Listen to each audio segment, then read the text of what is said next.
Hi, my name is Kasia and welcome back to my channel. So today I just wanted to that sound like this video was gonna be like much more calm and like go with the flow than it was. This video is basically gonna be about my hair growth. So a couple people have asked me to do a video on like how I grew my hair. Hopefully it's not anticlimactic for y'all because I don't really do much to my hair, but like if we take one, my little twist in the back. Is that the, okay, that's not the one that was in the back. So that's where I am in length. So it's officially been like a year since I cut my hair. I did my big chop on January 6th of 2020. And now it's like February 2nd. So it's been almost a year and a month since I shaved my head. So I'm gonna give y'all some hair growth tips, but just keep in mind that everybody's hair is different. So like don't get discouraged if you see like my hair and your hair isn't as long as mine is at a year, or you know, like everybody's journey is their own. So just keep that in mind. So my first tip would be to leave it alone. That's typically my first tip for anybody that's like that asks me like how did you grow your hair type thing. But basically don't manipulate it too much. If you're always like pulling it in tight ponytails, ponytails can cause breakage, whether like your edge is being pulled too tight or like the mid shaft of your hair breaking off from pulling it tight into ponytails. Wearing headbands too often, like tight headbands for puffs, that can cause breakage as well. So just doing things that are like minimal, like low manipulation styles. Another tip, deep condition every wash day for at least 30 minutes. Every time I would wash my hair, I would deep condition. So if I'm washing my hair once a week, then I'm deep conditioning once a week as well. Every time shampoo hits my hair, a conditioner will hit my hair as well. And I do for at least 30 minutes. Would hit my hair, because you know, if you watched my previous video, I'm starting locks, but you know. But basically, if you're using a shampoo and it's like stripping some of the moisture out of your hair, you want to immediately put it back. Another thing is keep it moisturized. So if you're deep conditioning, that's great, but you still want to hop out the shower, put a little cream or something in your hair, a little oil or something, and then go about your day. Some of my favorite products for moisturizing that I use like throughout this specific year, with basically all Camille Rose, I'm pretty sure. I use the Almond Joy Twisting Butter. They have a moisture butter, which was good. I'm pretty sure it's called Curlaid. So those two are really good. As well as their, you know, my Moroccan pear conditioning custard. You've seen that in a couple of my videos. Another good, a couple more good limes. The Main Choice is a pretty good brand. Shea Moisture, honestly, let's keep it a buck. Shea Moisture is hit or miss. So I would stay away from the coconut and hibiscus, like the OG Shea Moisture shit. Yeah, that's some shit. Don't you? Like, to each their own. Like I'm saying, if it works for you, then obviously you keep using it. But that curl enhancing smoothie would like not go away. Like I haven't used it since I was like 16. I used it when I first did my first big chop. Once the thing was empty, I never bought it again. So, but you want to just make sure you keep your hair moisturized. It's trial and error, just finding what your hair likes. And then finding a method. There are a bunch of different methods. The LOC method, the LCO method. So LOC is leave-in oil or liquid oil cream. And LCO is liquid cream oil. Basically what oil does is like seal whatever into your hair. So if you're adding these moisturizing products, just saying, like not everybody uses oil in their hair. I do. So I would take a whatever cream I'm gonna use and then put oil on top of the cream. Another thing is keeping your scalp clean. So that can kind of go hand in hand with deep conditioning.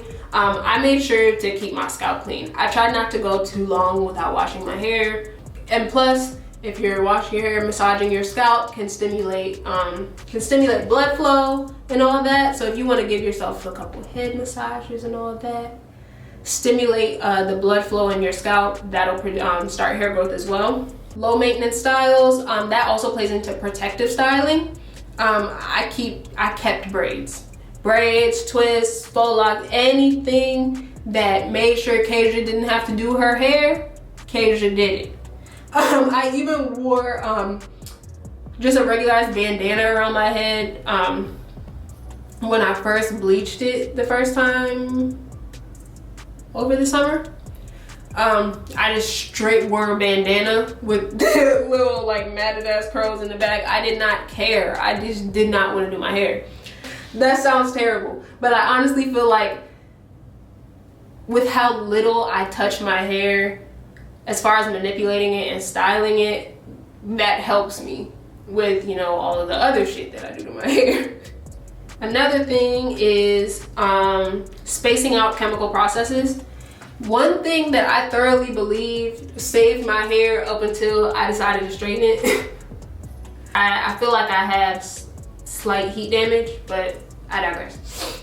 One thing that I feel like really helped not to decelerate my hair growth this time around was how I spaced out all my color treatments. The times before, I would just color as much as I want, bleach as much as I want, and I wouldn't think about it.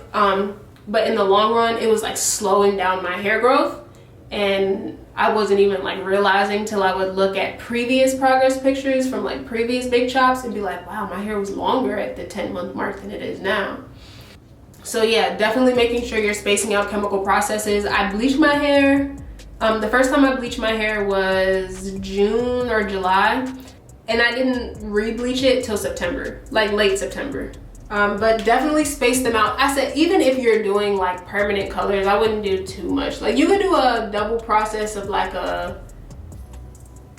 never mind. I'm not even gonna say you can do a double process. I ain't got no damn cosmetology license. But basically, like, if you have like virgin hair and you dye your hair brown and then you look at it and you're like, this shit ugly, so you go to the store the same day and dye it back black, you'll be okay. Because it's just like two colors. Versus if you bleached your hair, then I would like kind of give it a break or something before you did, you know? Okay. Another tip, so regular-ish protein treatments. So typically I would try to do protein treatments before and after every like protective style. So and it just depends, and it depends on the health of your hair as well. If my hair is damaged to all hell, then I'll do protein treatment once a week for 6 weeks, and then I'll go ahead to like every other month or whatever. You want to kind of do them on a regular basis, especially if you color treat your hair. I would just say listen to your hair, you know. But if you have like color damage or heat damage, I would recommend go ahead and seeing if a protein treatment would be the right steps for you to take next. Another tip, honestly, when I first cut my hair, like shaved it, every day, basically, I was putting Jamaican black castor oil, my Jamaican black castor oil and wild growth oil mix in my head every day. Like when I had a buzz cut, just because it was the only product really I would use in my hair because I didn't need anything else because I had a fucking buzz cut. So I would just take it and just smooth it down like this because that's the kind of cut I had. And then if I had protective styles, I would use that same oil to oil my scalp, massage it and all that. I wasn't super consistent with it as my hair got longer, so I don't know if I can say that this is the one thing that really, really helped my hair grow, just because I wasn't consistent enough with it. But I definitely have to mention it because it is a staple product. It stays in my lineup. But yeah, I honestly think that's it. Yeah, it's pretty simple. I honestly don't do much to my hair. I don't put a lot of products in my hair. Well, I didn't do much to my hair. I didn't put a lot of products in my hair. And that's just because I'm a lazy natural, or was a lazy natural. I don't know whether to speak in present or past tense because what I got going on in my hair right now. But I was just lazy. Like, I wanted to do the least effort hairstyles that I could. That's why my afro was always kind of like unruly. It was never like perfect and defined. It's because I just don't have time. I'm too lazy for that. Like, so if I can't go like this with the product on my hands and like just shuffle it through my hair and then me look good, or be like, okay, that's good, then so yeah, guys, those were all of my tips on how I grew my hair, or how I helped it grow and all that. I have starter locks in now. I tried, like, so you can kind of see how long my hair is.